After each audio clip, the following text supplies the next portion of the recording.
Hello students, हम कबीर के बारे में पढ़ रहे थे। तो हमने पिछली क्लास में कबीर की साखियाँ पढ़ी थी। आज हम पढ़ेंगे शब्द। मोको कहाँ ढूंढे बंदे, मैं तो तेरे पास में। ना मैं देवल ना मैं मस्जिद, ना काबे कैलाश में। ना तो कोने क्रिया कर्म में, नहीं योग वैराग में। खोजी होए तो तुरते मिली हो, पल भर की तलाश में। कहे कबीर सुनो भई साधो, सब श्वासों की श्वास में। इस पद के माध्यम से कबीर ने मनुष्य से कहा है कि हे मनुष्य, तुम मुझे कहाँ ढूंढने का प्रयास कर रहा है। बंदे मतलब हे मनुष्य, मोको कहाँ ढूंढे, तू मुझे कहाँ ढूंढने का प्रयास कर रहा है। मैं तो तेरे पास में, मैं तो तेरे पास में ही हूँ। यहाँ पर ईश्वर मनुष्य से कर रहे हैं कि हे ईश्वर, हे मनुष्य, तू मुझे कहाँ ढूंढता फिर रहा है। मैं तो तेरे पास में ही हूँ। ना मैं देवल ना मैं मस्जिद, ना काबे कैलाश में। ना तो मैं किसी देवालय में हूँ, देवल मतलब देवालय में।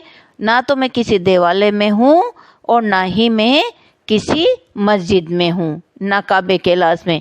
ना मैं काबा में हूँ और ना ही मैं कैलाश पर्वत पर रहता हूँ।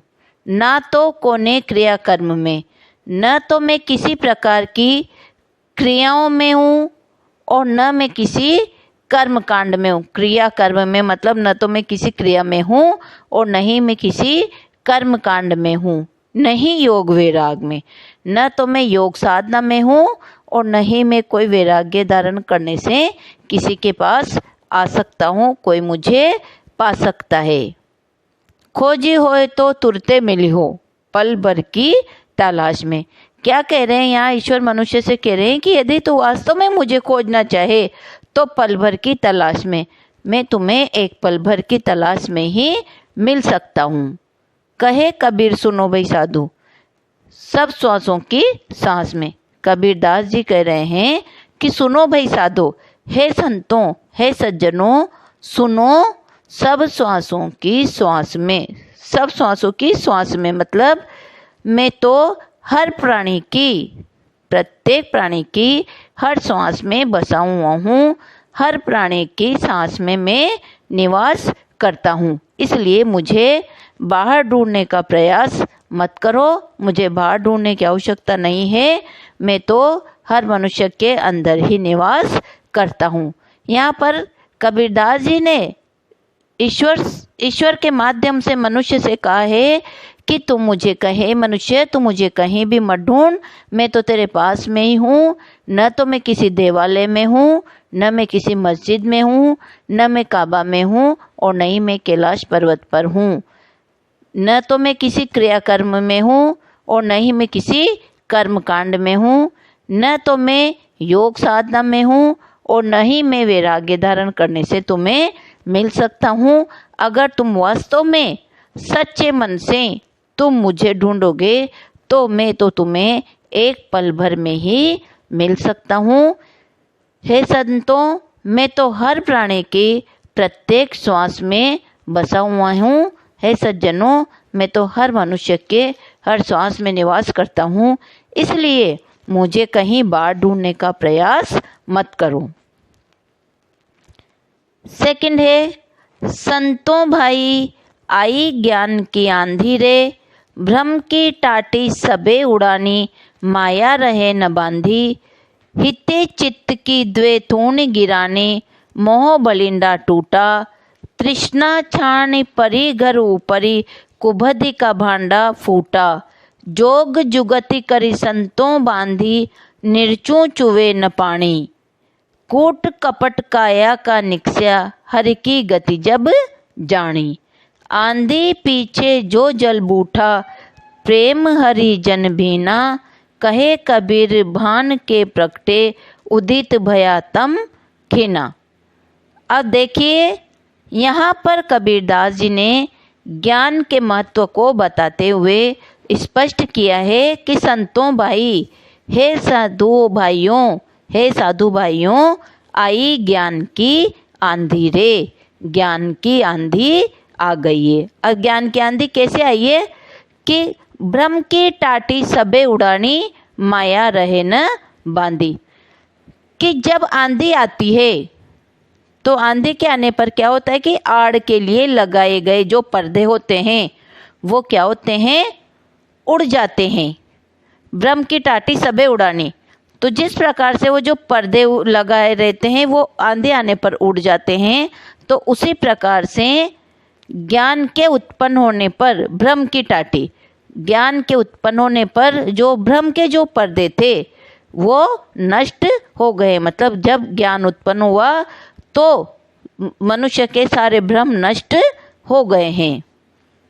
हित्ते चित्त की द्वे थूणी गिरानी, मोह बलिंडा टूटा। अब क्या हो गया है कि माया रूपी भ्रम, मतलब माया, माया रूपी जो रस्सी थी वो भी टूट गई है।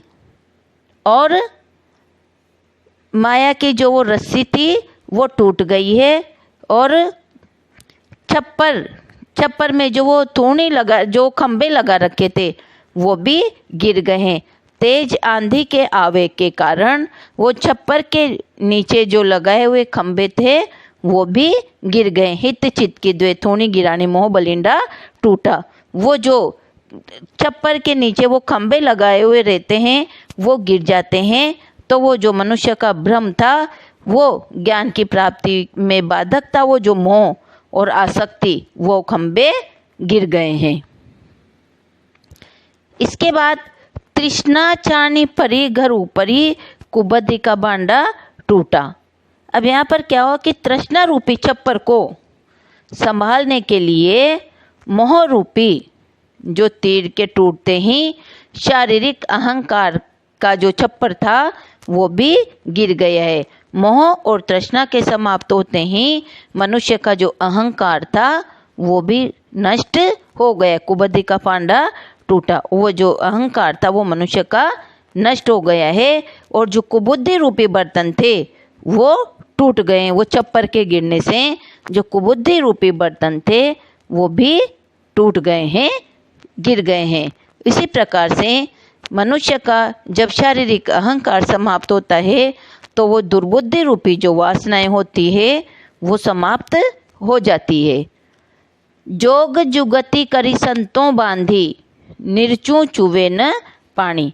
अब जब वो सब टूट गए तो जब आंधी तूफान आते हैं और वो छप्पर उड़ जाते हैं तो मनुष्य क्या करता है, वापस उसको बांधने का प्रयास करता है। तो इसी प्रकार से यहाँ कहा गया है कि जोग जुगति करी संतों बांधी, कि उन्होंने क्या किया, योग की युक्तियों और सद्वृत्तियों की सहायता से अपने शरीर रूपी छप्पर का निर्माण किया।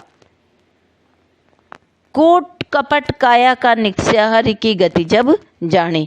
जब मनुष्य ने युक्तियों के माध्यम से, युक्ति और सद्वृत्तियों के माध्यम से अपने शरीर रूपी छप्पर का निर्माण किया और कूड़ कपट काया का निश्चय, इसका कूड़ा करकट काया का निश्चय तुरंत ही बाहर निकल गया। शरीर के अंदर जो कूड़ा करकट भरा हुआ था, जो विषय वासना रूपी विकार था, वो सब क्या हो गया, बाहर निकल गया। और हरि की गति जब जाने। अब इस शरीर रूपी छप्पर में विषय विकार रूपी जल की एक बूंद भी आने की संभावना नहीं रह गई है।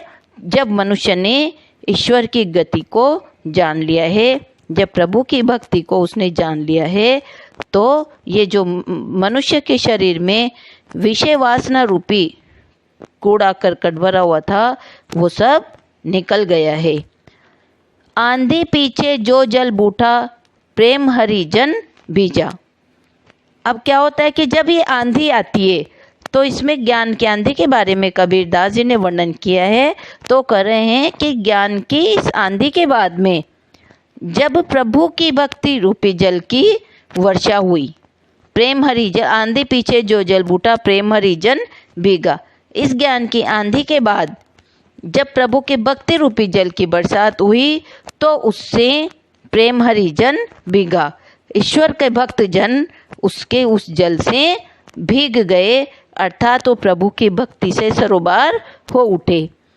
कहे कबीर भान के प्रगटे उदित भया तम खीना। कबीरदास जी कह रहे हैं कि जब बारिश के बाद में ज्ञान रूपी सूर्य का उदय होता है, भान के प्रगटे, जब बरसात के बाद में ज्ञान रूपी सूर्य का उदय होता है तो उदित भयातम खीना, जिससे मन में जो अज्ञान रूपी अंधकार था, तम खीना, वो अज्ञान रूपी जो अंधकार था वो समाप्त हो गया। खीना मतलब मंद हो गया।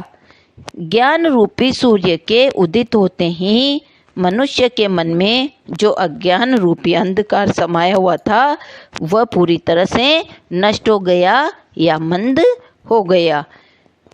इस शब्द के माध्यम से, इस पद के माध्यम से कबीरदास जी ने ज्ञान का महत्व बताते हुए मनुष्य को समझाया है कि हे सज्जनों भाइयों, ज्ञान की आंधी आ गई है और इस ज्ञान की आंधी के आने से मनुष्य के जो भ्रम था वो नष्ट हो गया है और वह सच्चाई में, वास्तविकता में और अवास्तविकता में जो अंतर था उसको समझने लग गया है। और अब माया रूपी जो रस्सी थी वह टूट गई है, मनुष्य के सारे बंधन समाप्त हो गए हैं। और जब आंधी के कारण जो छप्पर के नीचे लगे हुए खंभे गिर जाते हैं तो उसी प्रकार से ज्ञान प्राप्ति में बाधक मोह और आसक्ति के जो खंभे थे वो मनुष्य के नष्ट हो गए हैं। और तृष्णा रूपी छप्पर को संभालते हुए मोह रूपी तीर के टूटते ही मनुष्य के अहंकार रूपी छप्पर भी गिर गया है और उस छप्पर के गिरने से उसके भीतर रखे हुए बर्तन टूट जाते हैं। उसी प्रकार से मनुष्य का जो शारीरिक अहंकार समाप्त हुआ तो उसके जो दुर्बुद्धि रूपी वासनाएं थी वो भी समाप्त हो गई है। अब वह वास्तविकता और अवास्तविकता को समझने लग गया है और इस प्रकार से जो मनुष्य के अंदर जो विषय वासना रूपी कूड़ा करकट जब बाहर निकल गया है तो अब उसमें जल की एक बूंद भी आने की संभावना नहीं रह गई है। ज्ञान की इस आंधी के कारण जब प्रभु की भक्ति रूपी जल की बरसात हुई तो उससे सभी प्रेमी जन, सभी भक्त जन भीग गए, अर्थात प्रभु भक्ति से सरोबार हो गए। और अंत में कबीरदास जी कहते हैं कि जब बारिश के बाद में ज्ञान रूपी सूर्य का उदय हुआ तो मनुष्य के मन में जो अज्ञान रूपी अंधकार समाया हुआ था वह पूरी तरह से समाप्त हो गया है।